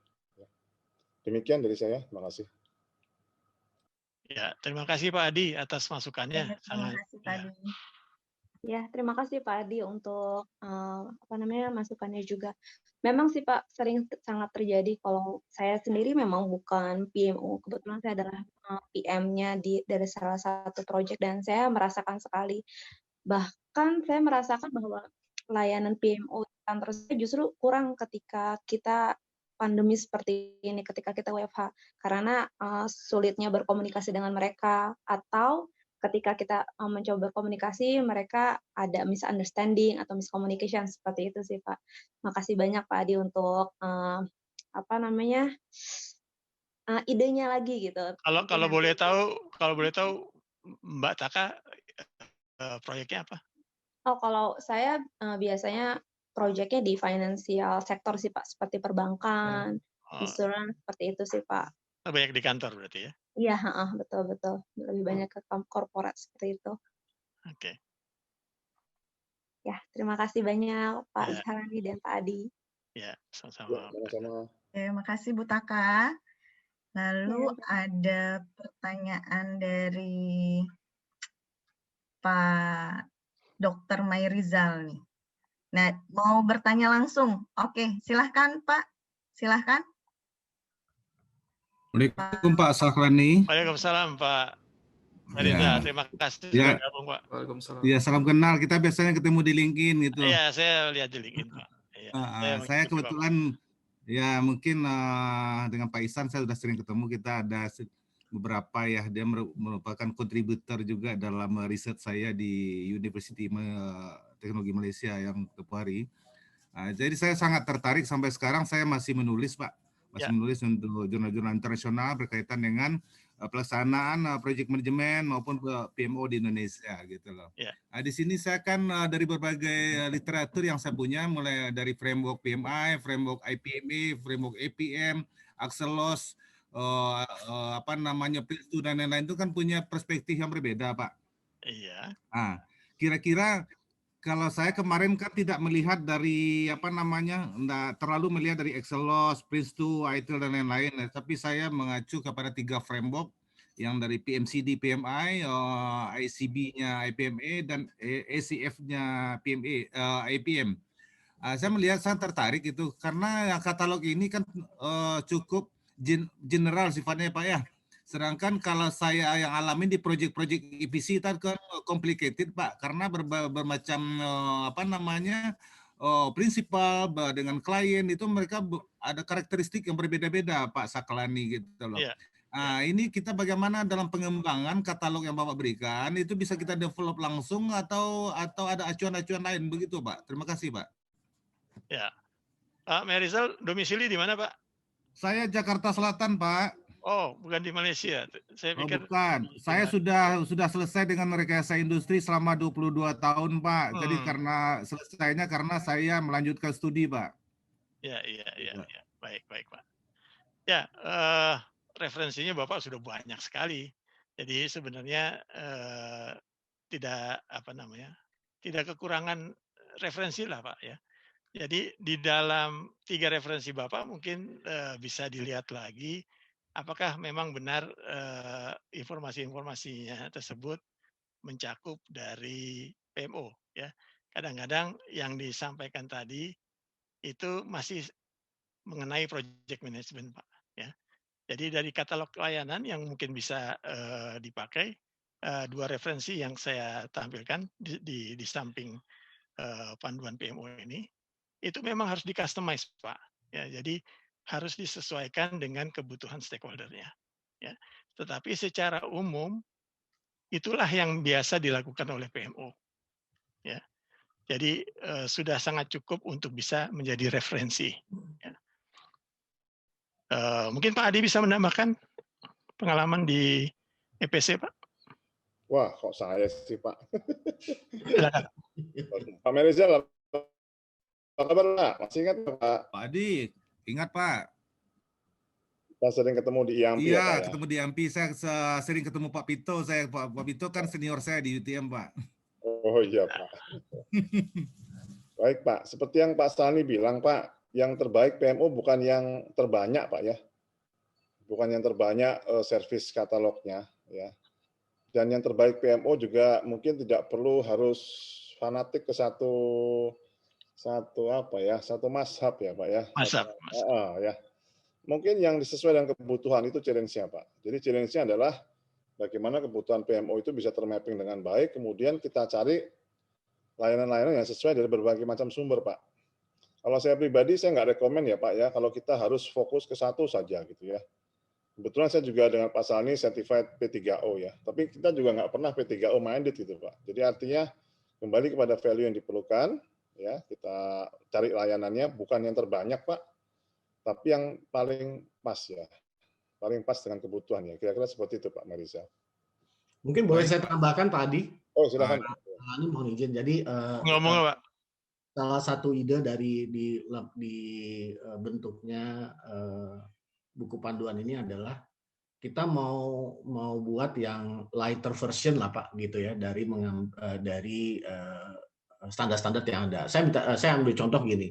Pertama kali saya kenal PMBOK Pak gitu, itu saya kejang-kejang bacanya gitu loh, karena apa sih dengan standar yang begitu canggih gitu ya, begitu pada saat diimplementasi sulit buat saya gitu. Jadi kami berusaha atau berpikir keras gimana caranya mentranslasikan itu gitu ya dalam bahasa yang mudah dan implementable. Itu membutuhkan waktu sendiri gitu. Nah, kami mau mencoba mengisi celah itu gitu, karena seperti yang Pak Merizal bilang betul sekali itu dari beberapa standar tersebut luar biasa Pak gitu. Nah, kita ingin mempermudah kawan-kawan dari PMOPI ini untuk bisa langsung jalan gitu.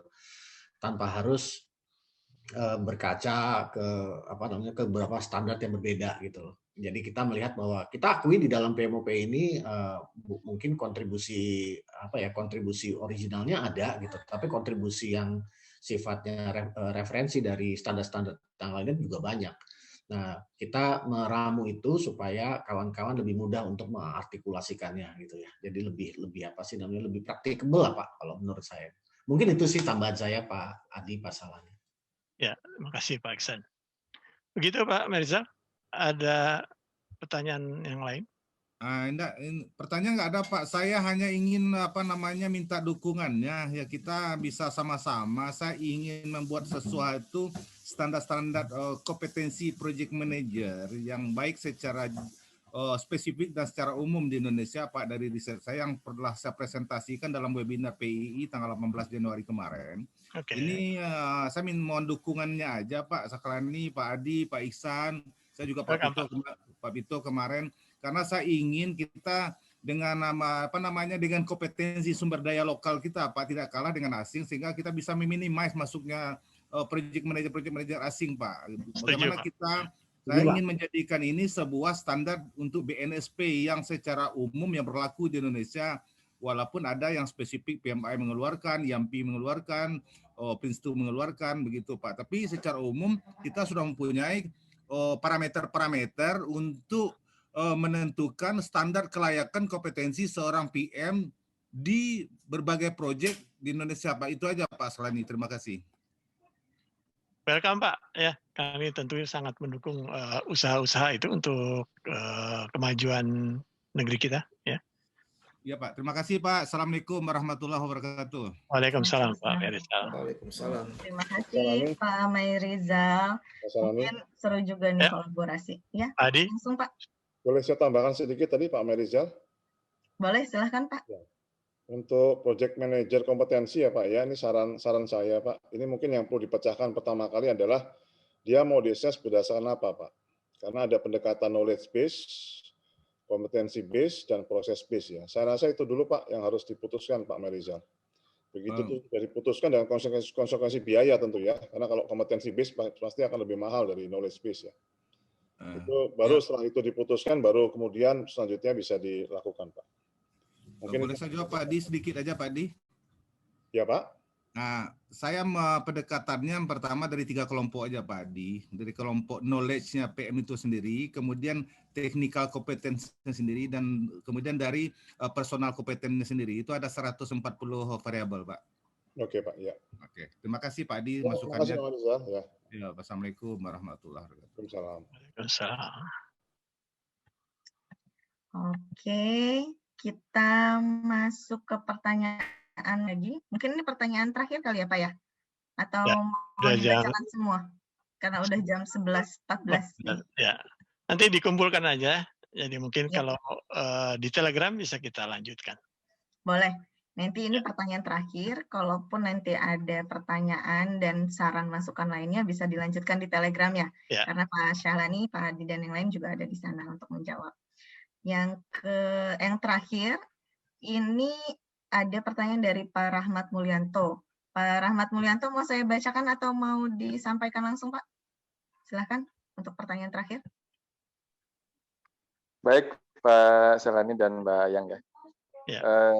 Jadi saat ini kan memang berkembang ya, misalnya udah beberapa tahun terakhir ya, industri 4.0 ya.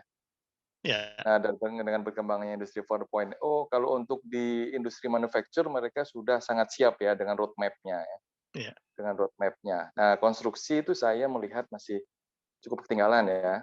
Di mana standar productivity-nya, kemudian implementasinya bagaimana terkait dengan digitalisasi untuk meningkatkan efektif dan efisien dari proses konstruksi ya, terutama kalau saya sih lebih banyak di PC ya, itu masih belum lah ya.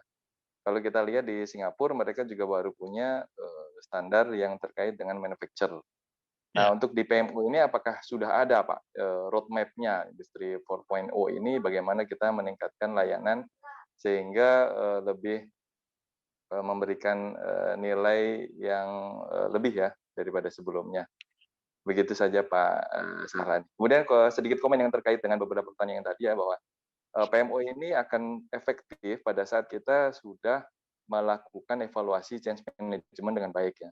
Karena apapun yang kita buat, seperfect apapun, pasti akan terbentur dengan bagaimana user kita kondisinya seperti apa ya. Karena pada saat kita mempunyai sangat perfect ya, tapi kondisinya mereka secara maturity-nya belum bisa mengimplementasi, akan buang-buang waktu. Jadi tetap change management sangat diperlukan untuk memastikan bahwa apa saja improvement yang sudah kita lakukan dapat diterima dan dijalankan dengan baik oleh teman-teman yang di lapangan di project.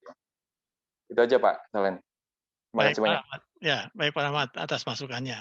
Itu bisa dicatat PMO PI, mungkin Pak Rahmat bisa sharing mengenai organization change management dalam implementasi PMO. Ya, untuk next session mungkin Pak Rahmat. Ya, untuk pertanyaannya mengenai roadmap Industrial 4.0 di sisi PMO, terus terang saya belum memilikinya Pak ya. Jadi saya belum punya dokumen yang mendescribe mengenai standar Industri 4.0 yang bisa diimplementasikan di PMO ya. Tapi beberapa teknologi yang sudah saya singgung tadi tentunya sudah bisa diimplementasikan ya. Seperti teknologi cloud computing misalkan ya. Ini yang sangat bisa digunakan untuk bisa kita membuat layanan status reporting yang lebih real time ya.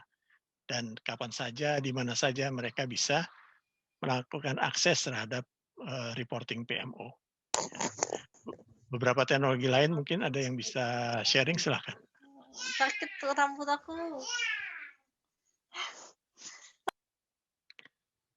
Kalau teknologi drone juga sudah digunakan Pak di konstruksi.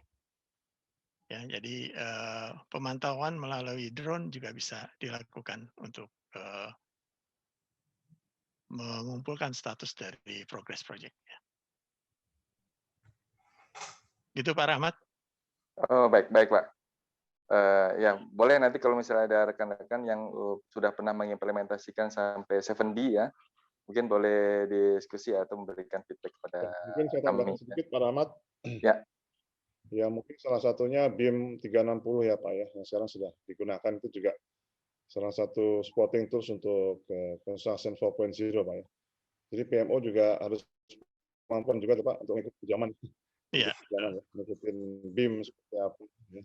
Kemudian tracking progress bill of material semuanya sampai ke function itu menggunakan BIM ya Pak ya, Building Information Management. Itu kira-kira tambahan dari saya Pak. Betul Pak, terima kasih banyak Pak Adi ya, sangat valid sekali terkait dengan BIM ya.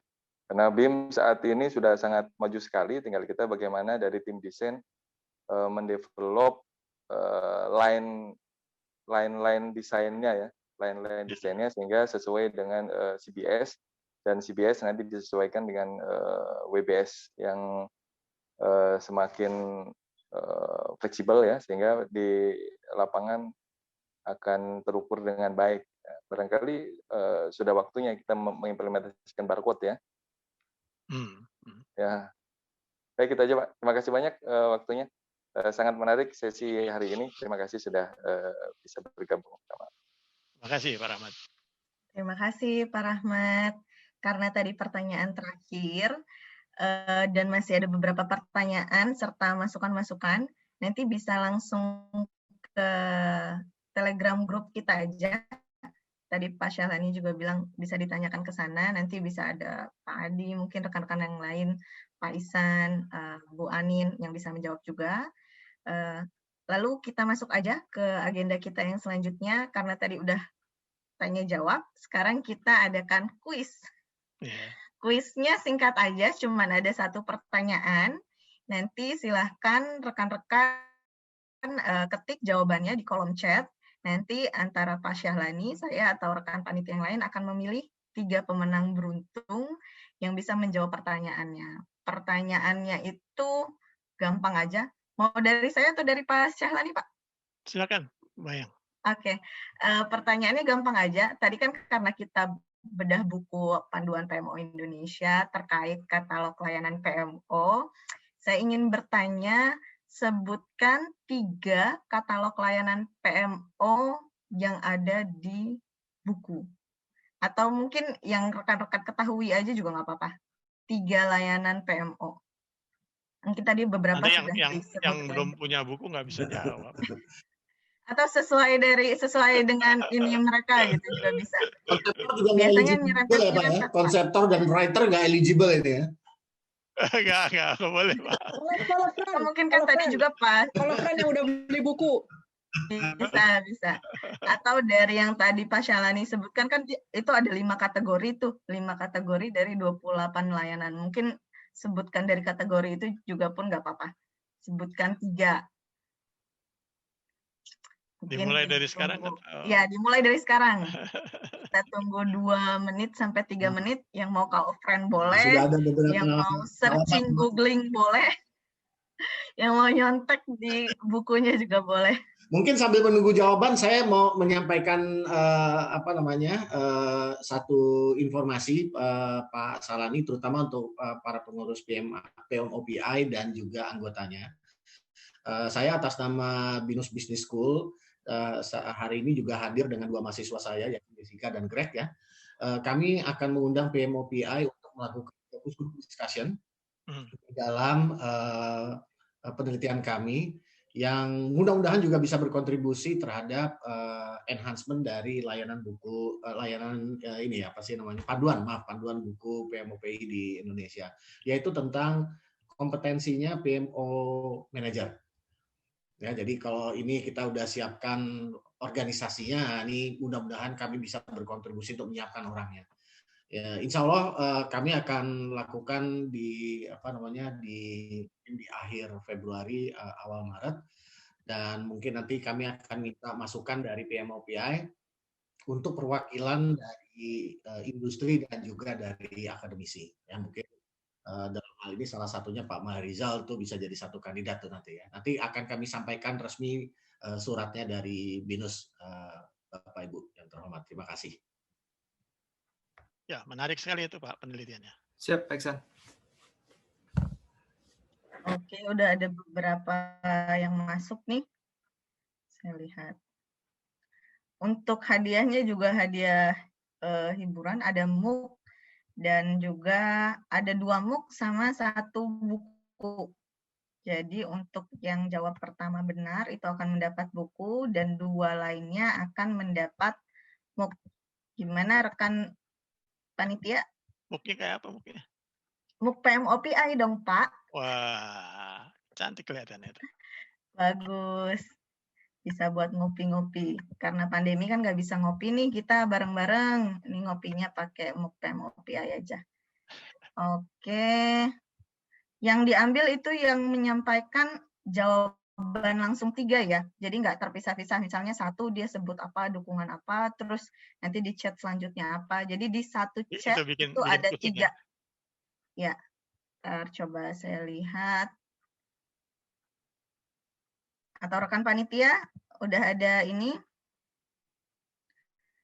Oke, yang pertama itu ada. Halo?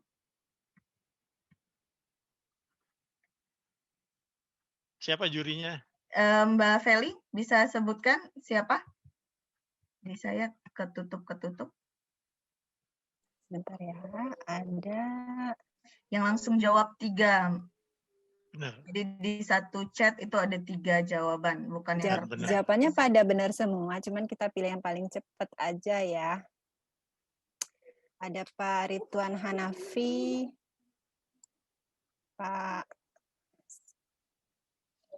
Mbak Ayang bisa cek di chatnya ya. Pak Ridwan Hanafi masih hadir kan Pak Ridwan Hanafi? Harusnya karena dia nulis chat. Oke. Pak, ada Bu. Oke, selamat Pak Ridwan. Juara berapa? Juara 1. Juara 1 tuh, Bu. Iya. Iya. Yang pertama paling cepat. Bentar, ini Paling aku cepat. juga agak ketutup nih. Coba ditayangkan, Pak. Namanya bisa Bisa muncul. dibacain nggak, Mbak? Kemudian yang dua lainnya? Dua lainnya gimana Mbak Feli? Ada Pak Ridwan Hanafi yang pertama, lalu ada Pak Ali dan Pak Chandra. Ya, yang aku chat. Bisa di open ininya, di open apa kameranya, biar kita foto dulu, walaupun nggak ada penyerahan langsung, paling enggak masuklah di fotonya ya. Pak Ridwan, boleh tolong di spotlight panitia, Pak Ridwan. Ini ada Pak Ridwan, lalu ada Pak Ali. Pak Ali. Lalu ada Pak Chandra. Pak Ridwan kayak rocker ya. Ya, Pak Adi. Salam kenal Pak Ridwan. Nah, ini Bisa untuk deh, orang lapangan deh. Gondrong. Pak Chandra bisa dibuka ininya biar bisa open mic. Oke. Oke, panitia boleh tolong minta di foto ya. Saya hitung 3, 2, 1. Sekali lagi ya, gaya bebas. 3, 2, 1. Oke, selamat ya bagi para pemenang. Untuk pemenang pertama tercepat, kita dapat kasih free buku panduan PMO Indonesia. Untuk 2 pemenang lainnya itu ada MOOC PMO PI. Untuk alamat dan yang lain-lain, nanti bisa hubungi panitia setelah acara ini selesai. Oke, lalu setelah kuis, kita udah sampai ke penghujung acara nih. Setelah kuis itu acara terakhir kita. Dan kalau misalnya ada pertanyaan-pertanyaan yang lain, mungkin bisa saya ingatkan kembali, bisa disampaikan ke Telegram kita. Karena untuk beberapa juga ada yang menanyakan terkait membership. Untuk membership PMOPI ini, saya ulangi lagi, tadi sudah disampaikan Mas Akbar, yaitu untuk membership, untuk yang membeli buku panduan PMO Indonesia itu dapat privilege, free membership. Nah, atau untuk member yang tanpa pembelian buku juga bisa, tapi ada biaya registrasinya sedikit. Nah, untuk informasi-informasi terkait PMOP ini juga bisa rekan-rekan kunjungi website kita www.pmop.id. Kita juga punya Instagram pmop.info. Kita juga ada LinkedIn PMOPI. Kita juga ada YouTube. Jadi mungkin nanti rekaman yang ada di sini itu akan masuk di YouTube kita juga. Lalu kita juga ada sarana komunikasi kita di Telegram gitu. Bedanya ini dengan organisasi lain karena kita pengen menjalin networking dan sama membagi ilmu. Di sana kita 2 arah di Telegram. Jadi jika ada yang bertanya, terus jika rekan-rekan ada yang mau menjawab, itu silahkan di Telegram juga bisa. Atau mungkin ada yang sharing tentang job opportunity juga seperti itu. Oke, lalu saya pengen mengucapkan terima kasih terutama kepada Pak Syahlani sebagai pembicara kita hari ini, bedah buku panduan PMO Indonesia, katalog layanan PMO di PMOP Meeting Point yang ke-10. Nah, saya juga ingin berterima kasih kepada semua peserta yang telah hadir di sini, yang telah meluangkan waktunya untuk bedah buku ini. Jangan lupa saya ingatkan untuk mengisi link absensi dan feedback, karena akan ada pilihan e-sertifikat. Kita akan ada free sertifikat untuk member PMOP. Lalu saya ingin berharap juga semoga apa yang kita bahas pada acara hari ini dapat menambah wawasan kita, bisa memberikan manfaat bagi organisasi kita, dan juga bagi PMO profesional di Indonesia. Amin. Amin. Bangun rumah pakai batu bata, dikerjakan pada malam purnama. Maaf jika ada salah kata, sebab manusia tak ada yang sempurna. Oke. Sampai jumpa. Terima kasih. Terima kasih semuanya. Terima kasih. Sampai jumpa di acara